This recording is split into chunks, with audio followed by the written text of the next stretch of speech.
সুপ্রিয় শিক্ষার্থীবৃন্দ, তোমাদেরকে স্বাগত জানাচ্ছি। আজকে আমরা যে ক্লাসটি করছি সে ক্লাসটি যে টপিকে আর উপর আমাদের ক্লাস হবে সেটি হচ্ছে সন্ধি। আমরা শুরুতেই দেখব সন্ধি কথাটি যখন আমরা বলি তখন সাধারণত আমরা কি বলি যে সন্ধি শব্দের অর্থ হচ্ছে চুক্তি বা মিলন। তাহলে আমরা যখন সন্ধি পড়ছি শুরুতে আমরা দেখব যে সন্ধি শব্দের অর্থ কি। সন্ধি শব্দের অর্থ হচ্ছে মিলন, চুক্তি বা ঐক্য। আমি তোমাদের আবারও বলছি, সন্ধি শব্দের অর্থ হচ্ছে কি? সন্ধি শব্দের অর্থ হচ্ছে মিলন। আচ্ছা, সন্ধি কিসের মিলন? সন্ধি হচ্ছে ধ্বনির মিলন। কিসের মিলন? সন্ধি হচ্ছে ধ্বনির মিলন। অর্থাৎ আমরা যদি বলি যে সন্নিহিত বা পাশাপাশি দুটি ধ্বনির মিলনকে সন্ধি বলে, তাহলে সন্ধি শব্দের অর্থ দাঁড়াচ্ছে হচ্ছে কি? মিলন। কিসের মিলন? ধ্বনির মিলন।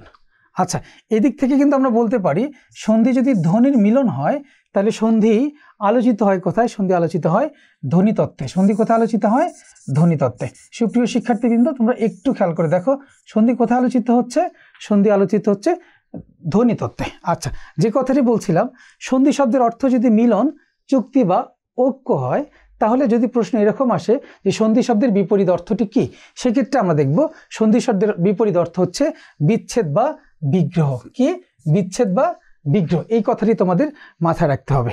যেমন আমরা যদি উদাহরণস্বরূপ বলি যে এখানে দেখো একটি উদাহরণ দেওয়া আছে তোমাদের, আশা যোগ অতীত, সেটি হচ্ছে কি?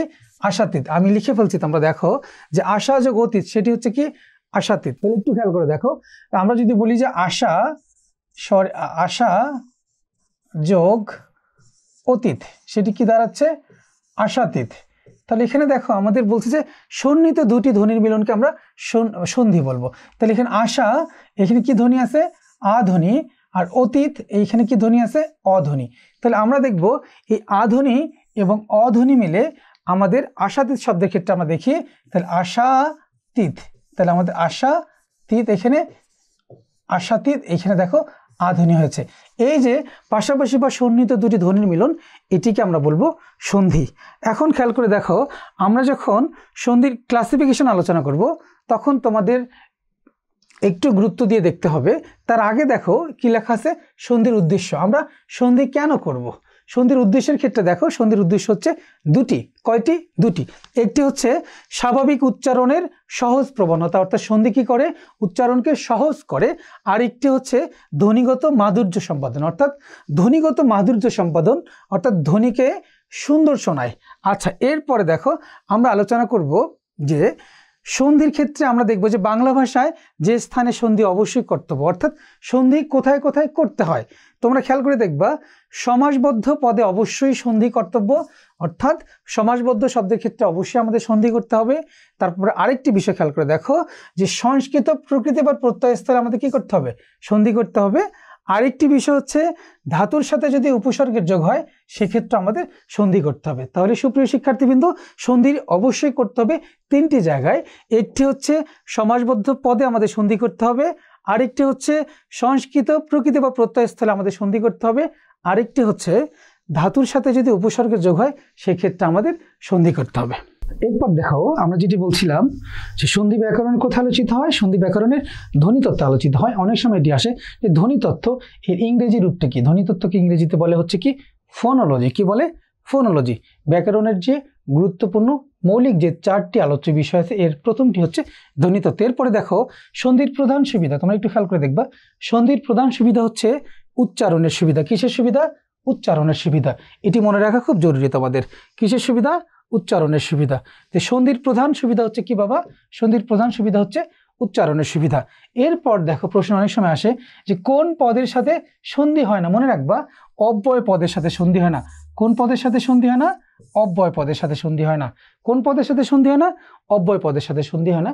যদি এরকম হয় যে সন্ধি শব্দটি কোন দেশি শব্দ, মনে রাখবে সন্ধি শব্দটি কি?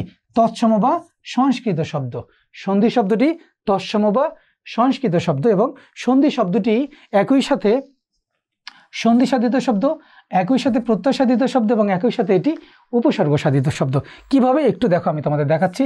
যখন আমি সন্ধির সন্ধি বিচ্ছেদ করছি তখন কি হচ্ছে? যে সংযোগ ধি, সেটি হচ্ছে সন্ধি। তাহলে সন্ধি কি সাধিত শব্দ? সন্ধি হচ্ছে সন্ধি সাধিত শব্দ। এখন যখন আমি এর প্রত্যয় নির্ণয় করছি তখন কি হচ্ছে? যে সংযোগ, একটু খেয়াল করে দেখো, যে সংযোগ ধাতু হচ্ছে ধা, ধা যোগ কি ই, সেটি হচ্ছে কি সন্ধি। একটু খেয়াল করে দেখো, সন্ধি বিচ্ছেদ যদি আমরা করি তাহলে কি হচ্ছে সমযোগ ধি, সেটি সন্ধি। আর যদি আমরা প্রত্যয় নির্ণয় করি তখন কি হচ্ছে সমযোগ ধা যোগ ই, অর্থাৎ এখানে সমটা হচ্ছে কি উপসর্গ। তাহলে এই দিক থেকে আমরা বলতে পারি সন্ধি হচ্ছে উপসর্গ সাধিত শব্দ। এবং আরেকটু যদি আমরা বলি যে সন্ধি কিভাবে প্রত্যয় সাধিত শব্দ, তাহলে দেখো সম যোগ ধা যোগ ই, অর্থাৎ এখানে ধাতু হচ্ছে কি ধা, তাহলে আমাদের সন্ধিটা কি কৃত প্রত্যয় সাধিত শব্দ। কি সাধিত শব্দ? কৃত প্রত্যয় সাধিত শব্দ। তাহলে আমরা এখন একই সাথে দেখতে পাচ্ছি, প্রিয় শিক্ষার্থীবৃন্দ একটু মনোযোগ দিয়ে খেয়াল করো, সন্ধি সন্ধি সাধিত শব্দ, সন্ধি প্রত্যয় সাধিত শব্দ এবং সন্ধি হচ্ছে উপসর্গ শব্দ সাধিত শব্দ। তো সন্ধির ক্ষেত্রে যে বিষয়গুলো তোমাদের মনে রাখা অনেক বেশি জরুরি, অনেক বেশি দরকার, সেটি হচ্ছে কি সন্ধি আলোচিত হয় কোথায়? ধ্বনিতত্ত্বে। ধ্বনিতত্ত্ব ব্যাকরণের মৌলিক আলোচ্য বিষয়ের মধ্যে প্রথমটি ধ্বনিতত্ত্ব, ইংরেজিতে বলে সেটাকে ফোনোলজি। সন্ধির প্রধান সুবিধা হচ্ছে উচ্চারণের সুবিধা, কোন পদের সাথে সন্ধি হয় না, অব্যয় পদের সাথে সন্ধি হয় না। সন্ধি শব্দটি কি? সন্ধি শব্দটি তৎসম বা সংস্কৃত শব্দ, সন্ধি শব্দটি সন্ধি সাধিত শব্দ, সন্ধি শব্দটি প্রত্যয় সাধিত শব্দ এবং সন্ধি শব্দটি হচ্ছে উপসর্গ সাধিত শব্দ। সন্ধি যদি সন্ধি বিচ্ছেদ আসে তাহলে আমরা কি দেব? সমযোগ ধি, সেটি সন্ধি। যদি প্রত্যয় নির্ণয় করতে বলে তখন কি সমযোগ ধা যোগ ই, সেটি হচ্ছে কি সন্ধি।